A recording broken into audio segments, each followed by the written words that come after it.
የሰው ደም ሲፈስ ማየት ለህሊናስ እረፍት ይሰጣል ወይ? የሃይማኖት አባቶች ለሰላም አስተዋጽኦ አላደረጉም? እንዲህ ነው እያሉ ብዙና ብዙ ሲናገሩ ይሰማል። ሰሚ በሌለበት ንግግሮቻችንን ብቻ እንደ ጭራ እንደ ጸጉር እየሰነጠቁ ይሄ ማለት እንዲህ ማለት ነው ብሎ ባላስፈላጊ ነገር የሚተረጉሙ ባሉበት ቤተክርስቲያንን በራሷ ጭንቀት ላይ ናት። ከውጊያ ይልቅ በሰላም ኑሩ፣ ችግሩን በነገር በውይይት ፍቱ፣ እኔ ያልኩትን ካደረክ ብቻ ነው ሰላም የሚኖረን፣ ከዚህ ውጭ ግን ሰላም ሊሆን አይችልም የሚል ወገን ካለ እሱን ሰላም ማምጣት ከባድ ነው። በአዋጅ ብቻ ሰላምን አውጀናል ብንል እንደኛም አዋጅ ሰላም ከኛ ይልቅ ክርስቶስ አውጆልናል እኮ። አሁንማ ያም እየተነሳ የሃይማኖት አባቶች ነኝ የምንናገረውን የመስማት ጊዜ የለውም። ትልቁ ፈተና ሁሉም አፉ ነኝ ነው የሚለው። ሁሉ ለኔ አፉ ነህ ተናገር። ያ ደግሞ ሰላምን አያመጣም።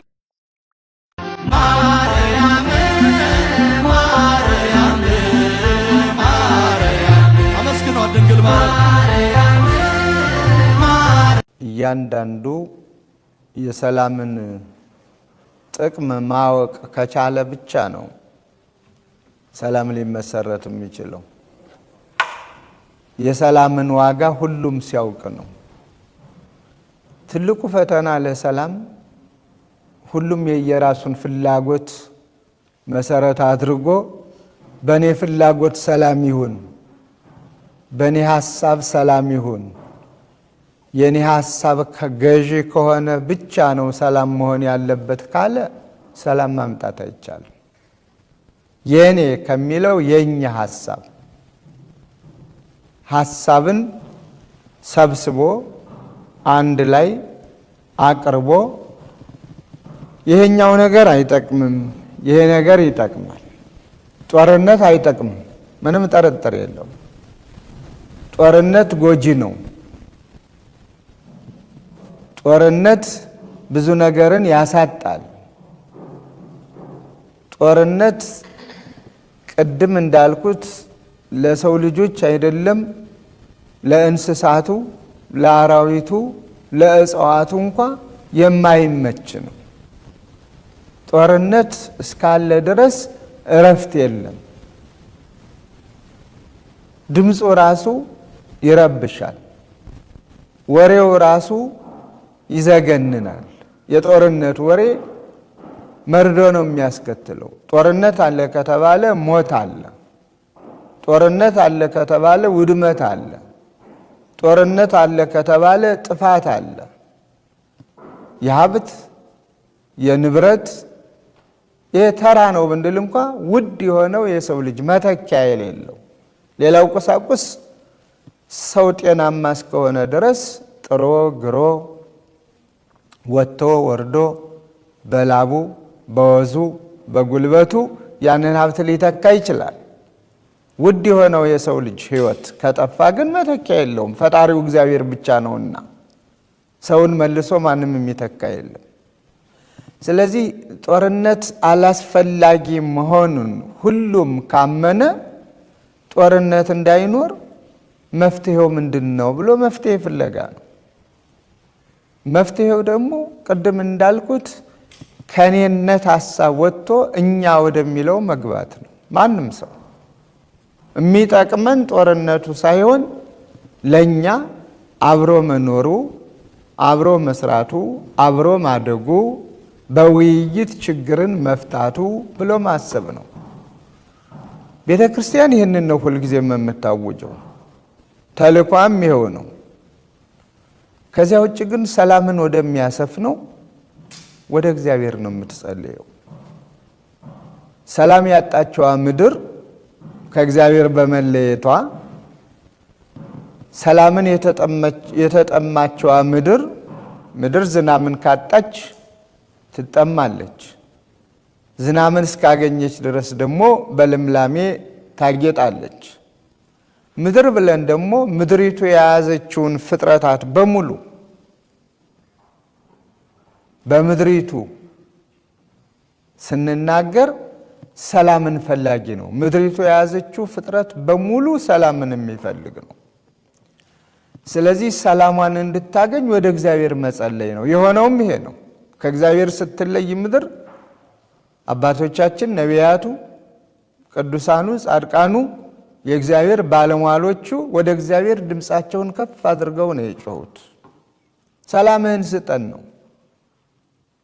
እግዚአብሔርም በገባላቸው ቃል ኪዳን መሰረት ከሦስቱ አካላት አንዱ ወልድ ወደዚህ ዓለም መጥቶ በአባቱ ፈቃድ፣ በራሱም ፈቃድ፣ በመንፈስ ቅዱስም ፈቃድ ከቅድስተ ቅዱሳን ከድንግል ማርያም ተወልዶ ሰላም ያጣችውን ምድር ሰላምን ሰጥቷታል። አሁን የተሰጣትን ሰላም ጠብቃ መኖር ነው ችግሯ ምድሪቱ። የተሰጣት ሰላም ቀላል አይደለም። ብዙ ዋጋ ተከፍሎበታል። ከልደቱ እስከ ዕርገቱ ድረስ ያለውን ብንቃኝ አምላካችን መድኃኒታችን ኢየሱስ ክርስቶስ በልደቱ ሰላምን ሰጠን አለ። በልደቱ የሰጠን ሰላም አልበቃ ብሎ መከራ ተቀብሎልናል እስከ ሞት ድረስ፣ በሞቱ ሞትን እስከሚገድል ድረስ። ስለዚህ ዋጋ ያለው የደም ዋጋ የተከፈለበት ሰላም ነው ለሰው ልጆች የተሰጠ፣ ለሁሉም የሰው ልጅ በሙሉ፣ ለሚያምን ሁሉ፣ ለሚጠቀምበት ሁሉ። ስለዚህ ይህንን ሰላም አጥብቆ መያዝ ከሰው ልጅ ይጠበቃል። ቤተ ክርስቲያንም ስራዋ ስለሆነ የምትለው ይሄንን ነው። ካላስፈላጊ እልክ እኔ ያሸንፍ ከሚል አባዜ፣ ብዙ ዋጋ ከሚያስከፍል ነገር በሰላማዊ መንገድ ችግርን መፍታት ዛሬ እንሰማለን። የሃይማኖት አባቶችም ብዙ ስንወቀስ እንሰማለን። ጠያቄ ምናልባት ወደዚያ እንደሌላው ደፍረህ አልጠየቅክም እግዚአብሔር ይስጥልኝ እንጂ ብዙዎቹ በየአደባባዩ እየተነሱ የሃይማኖት አባቶች ለሰላም አስተዋጽኦ አላደረጉም እንዲህ ነው እያሉ ብዙና ብዙ ሲናገሩ ይሰማል። የሃይማኖት አባት ሁልጊዜም ቢሆን ሰላም ለሁላችሁ ነው፣ ሰላም ለሁላችሁ ይሁን የዘወትር ጸሎታችን ነው። በሰላም ኑሩ ማለት ነው። በሰላም ኑሩ የዘወትር ትምህርታችን ነው። ተዋጉ የሚል የሃይማኖት አባት ካለ የሃይማኖት ልብስ የለበሰ እንጂ የሃይማኖት ሰው ነው አንልም። ከውጊያ ይልቅ በሰላም ኑሩ፣ ችግሩን በነገር በውይይት ፍቱ። ይሄ የቤተ ክርስቲያን መልእክት ነው ዘወትር። ከዚያ ወደ ሰላም አባት ቀደም ብዬ እንደተናገርኩት አቤቱታ ማቅረብ ነው። መጾም፣ መጸለይ፣ ወደ እግዚአብሔር መጮህ ነው። የእሱን ሰላም ቤተ ክርስቲያን ስለምትሻ ፍጥረታትም ሁሉ ስለሚሹ፣ ስለዚህ ሰላምን ማምጣት የሚቻለው በአዋጅ ብቻ ሰላምን አውጀናል ብንል እንደኛም አዋጅ ሰላም ከኛ ይልቅ ክርስቶስ አውጆልናል እኮ። ሰላም ይሁን ለምድሪቱ ሰላም ይሁን ብሎ ግን ያንን አዋጅ ተቀባይ እና ተጠቃሚ ካላገኘ አዋጁ ብቻውን ሰላም ሊሆን አይችልም።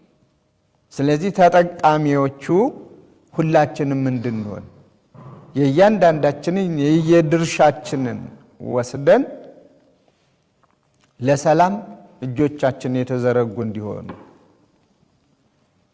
እምንናገረውም ንግግራችንም ሰላምን የሚያበስር ሰላማዊ የሆነ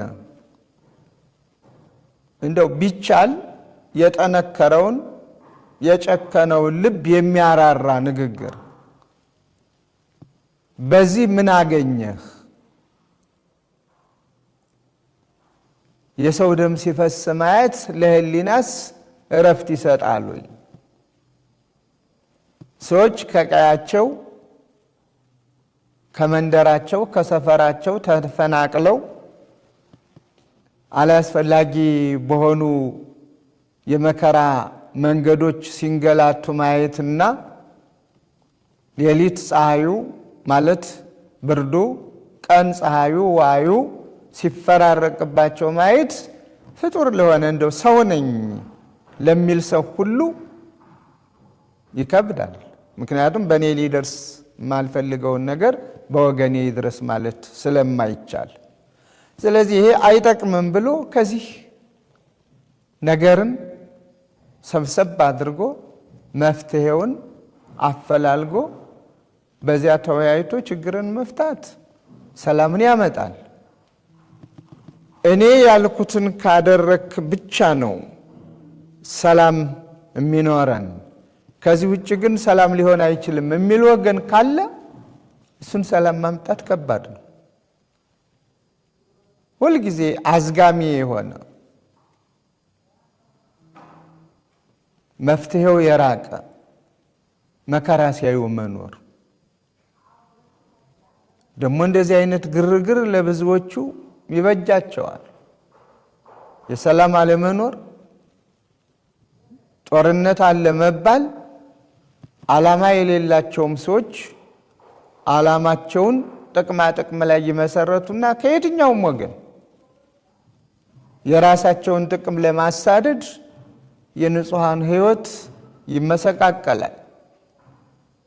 ስለዚህ የሁሉም ሕይወት ጤናማ ሆኖ እንዲኖር ቤተክርስቲያናችን በየበዓላቶቹ አይደለም በዘወትር ተግባሯ በዘወትር በየዕለቱ በየቀኑ ሰሚ ቢኖር ተከታታይ ቢኖር ቤተክርስቲያን ገብቶ የሚሰማው በአጠቃላይ የቤተክርስቲያን አዋጇ ሰላም ነው።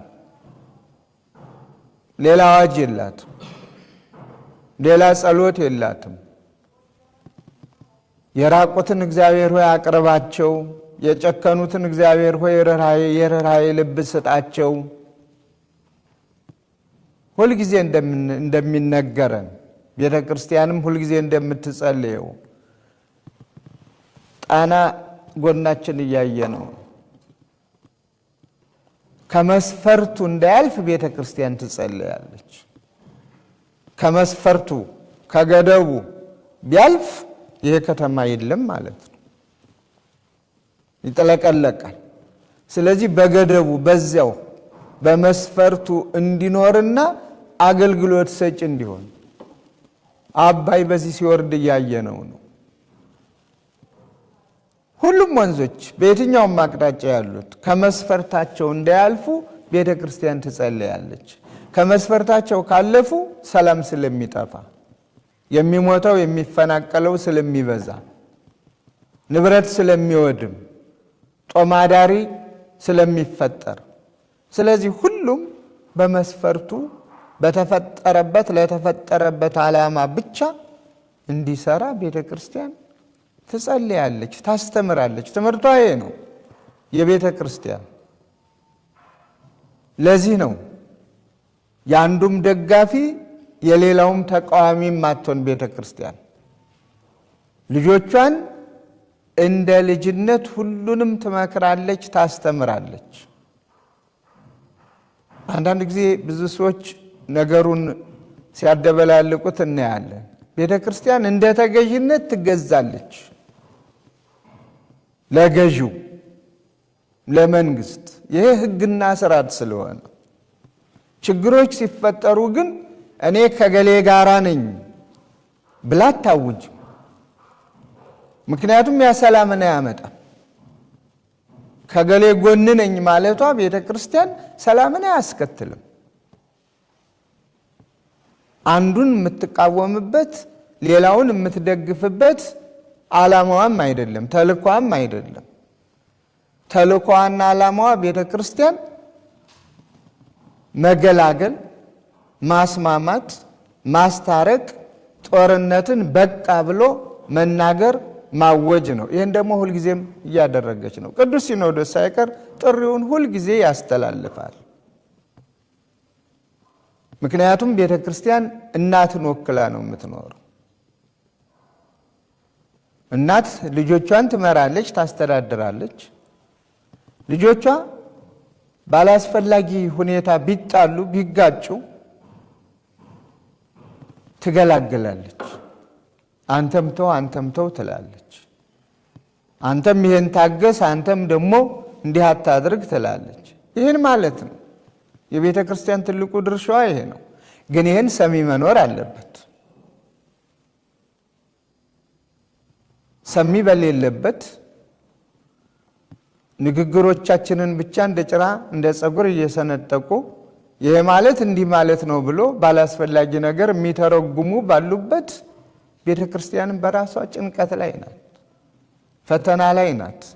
አሁንማ ያም እየተነሳ የሃይማኖት አባቶች ነኝ የምንናገረውን የመስማት ጊዜ የለውም። ቤተ ክርስቲያን በጸሎቷ፣ በትምህርቷ፣ በአምልኮቷ በማንኛውም ነገር የምትናገረውን በጎ ነገር የመስማት እድል የለውም።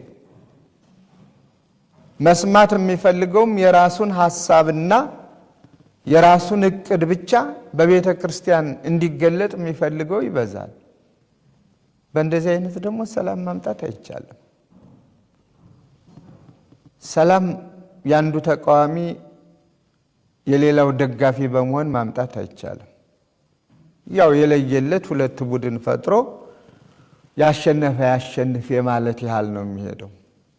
ሰላምን እናምጣ ካል ሁልጊዜም ቢሆን ቤተክርስቲያን የሃይማኖት አባቶች ለሰላም መቆም አለብን። አዎ ክፉ ነገርን መደገፍ የለብንም። አዎ መደገፍ የለብንም ክፉ ነገርን። በጎ ነገርን እንደግፋለን፣ በጎ ነገርን እናስተምራለን፣ ማስተማርም አለብን። በማይመለከተን ቦታ ለመገኘት ትልቁ ፈተና ሁሉም አፉ ነኝ ነው የሚለው። ሁሉ ለኔ አፉ ነህ ተናገር። ያ ደግሞ ሰላምን አያመጣም። አብረን ያው የመጣውን እንቀበል ካልሆነ በስተቀር ሰላምን አያመጣም። ሰላምን የሚያመጣ ግን ቅድም እንዳልኩት ሚዛንን ጠብቆ ለሰላም ብቻ ሰላም እንዳይርቅ እንዲቀር የምናወራው ሳይሆን የምንኖርበት እንዲሆን ይመጣል ብለን ተስፋ የምናደርገው ሳይሆን እውን ሆኖ ሰላማችን ብለን በእጃችን የምንይዘውን ሰላም ለማምጣት ሁላችንም የየራሳችንን ስራ መስራት ነው። በተቃራኒ የሚኖሩ ወገኖች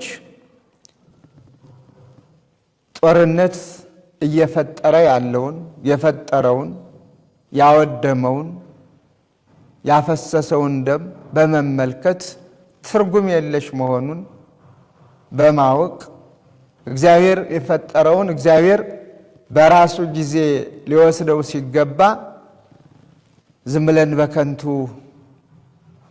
ደም ሲያፈሱ መኖር ትርጉም አለመኖሩን አውቆ ለሰላም እጅን ዘርግቶ በውይይት ችግርን ፈቶ እፎይታ ማግኘት መልካም ነው። ሰላም የለም በተባለ ቁጥር ብዙ ነገር ነው የሚያሳጣ። ብዙ ነገር ብዙ ፈተና ነው ያለ። ብዙ እንናገር ብንል ስለማይጠቅም ለእግዚአብሔር መንገሩ ስለሚበልጥ የገዳማት ጭንቀታቸው ብዙ ነው። የመነኮሳት ዓለም በቃን ብለው በሚኖሩበት ቦታ ያለው ፈተና ብዙ ነው። ሰላም አለመኖሩ ነው። ዓለምንም እንግዲያ ንቀውት ሄደዋል እኮ አባቶቻችን። እዚያ ጋር በድንበር አይጣሉ፣ በርስት አይጣሉ፣ በቁሳቁስ አይጣሉ። ሰላማቸውን ፈልገው ለዓለም ሰላም ወደሚጸልዩበት ከእግዚአብሔር ጋር ወደሚኖሩበት ወደ የበረሃው ብዙ አባቶች አሉ። በዚያ በሚኖሩበት እንኳን ሰላም ሳይኖር ሲቀር ጭንቀታቸው፣ ጩኸታቸው፣ እረፍት ማጣታቸው ያ ብቻ ራሱ ህሊናን ያማል። ስለዚህ ለሰላም ሁላችንም እንቆም። የምንፈልገው ሰላም ግን የኛን ፍላጎት የሚያሟላ ሰላም መሆን የለበትም። የሀገርን ፍላጎት የሚያሟላ የወገንን ፍላጎት የሚያሟላ የሁላችንን የኔ የግሌን ፍላጎት ሳይሆን የሁላችንን የኛን ፍላጎት የሚያሟላ የግል እድገትን ሳይሆን የጋራ እድገትን የሚያመጣ የግል ምኞትን ሳይሆን የጋራ ምኞትን የሚያመጣ እንደ ሀገር እንደ ወገን እሱን አይነት ሰላም ፈላጊ ለመሆን ፈቃደኝነቱ ካለ ሰላም ሩቅ አይደለም፣ ቅርብ ነው። በኔ ምኞት፣ በኔ ፍላጎት፣ በኔ እቅድ፣ በኔ ስሌት፣ በኔ ሂሳብ ሰላም ላምጣ ከተባለ ግን ከባድ ነው።